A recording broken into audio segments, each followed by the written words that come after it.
নোয়াখালী সদর উপজেলায় নিষিদ্ধ সংগঠন ছাত্রলীগের নেতাকর্মীরা বের করেছেন এক বিশাল মিছিল। আর সেই মিছিলের জনস্রোত দেখে ঘটনাস্থল থেকে পুলিশ সদস্যরা সরে যেতে বাধ্য হয়েছেন বলে অভিযোগ উঠেছে।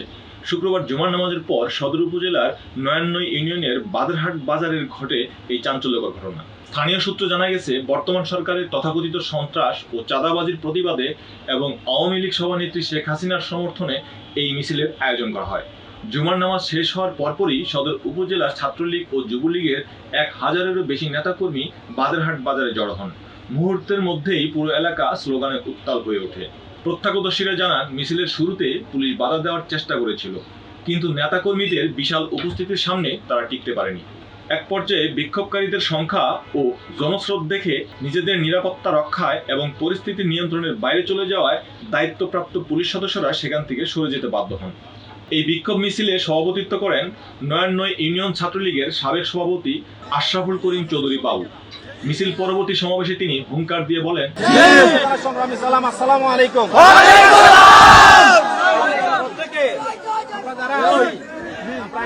মিছিলটা করছি, এটা অন্যায়ের বিরুদ্ধে প্রতিবাদ করছি, সন্ত্রাসের বিরুদ্ধে প্রতিবাদ করছি। এই প্রতিবাদ অব্যাহত থাকবো ইনশাআল্লাহ, যতদিন পর্যন্ত শেখ হাসিনা আসতো না। আমরা রাজপথে নেমেছি অন্যায় ও সন্ত্রাসী কর্মকাণ্ডের প্রতিবাদ জানাতে। যতদিন শেখ হাসিনা ফিরে না আসবেন ততদিন আমাদের এই আন্দোলন থামবে না। রাজপথ আমরা ছাড়বো না। বঙ্গবন্ধুর সৈনিক হিসাবে প্রতিবাদ করাকে নিজেদের নৈতিক দায়িত্ব বলে উল্লেখ করেন তিনি। বোঝা যায় এখানে যারা আসছে সবাই বঙ্গবন্ধুর আদর্শে বিশ্বাসী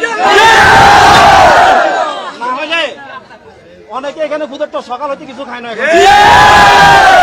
একমাত্র এটা বঙ্গবন্ধুকে নিয়ে বোঝা যায়।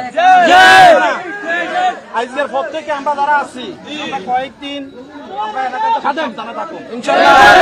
আমাদের ভিতরে অনেকে হয়তো অ্যারেস্ট হইতে পারে, ভয় কোনো কিছুই নাই। বলছি আমাদের কোনো নেতা লাগতো না, আমরা সবাই সাংঘাতিক। আমাদের যারা অ্যারেস্ট হবে তাদেরকে ছুড়ে আনো।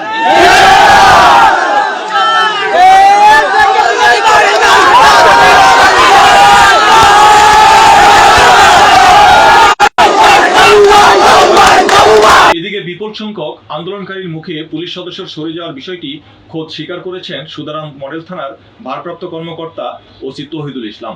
তিনি জানান, আমরা পূর্ব থেকে আমরা গোয়েন্দা তথ্য পাই। আমরা আজকে সকাল থেকেই আমরা পুলিশ মোতায়েন ছিল। তো পুলিশ এখানে সর্বসকলে 6 জন পুলিশ আমরা রেখেছিলাম। আমরা বিভিন্ন জায়গায় পুলিশ রেখেছিলাম, তার মধ্যে বাদেরহাট বা নোয়ান্নই যে ইউনিয়নের সেখানে আমরা 6 জন পুলিশ রেখেছিলাম। মিছিলের খবর পেয়ে পুলিশের 6 সদস্যের একটি ছোট দল সেখানে গিয়েছিল, কিন্তু বিক্ষোভকারীদের সংখ্যা 1000-এরও বেশি হওয়ায় পরিস্থিতি নিয়ন্ত্রণ করা সম্ভব ছিল না। সংঘর্ষ এড়াতে এবং নিরাপত্তার খাতিরে পুলিশ সদস্যরা সেখান থেকে নিরাপদ দূরত্বে সরে যান। নিষিদ্ধ ঘোষিত সংগঠনের এমন শোডাউন এবং পুলিশের পিছু হটার এই ঘটনা এখন পুরো নোয়াখালী জুড়ে আলোচনার কেন্দ্রবিন্দুতে।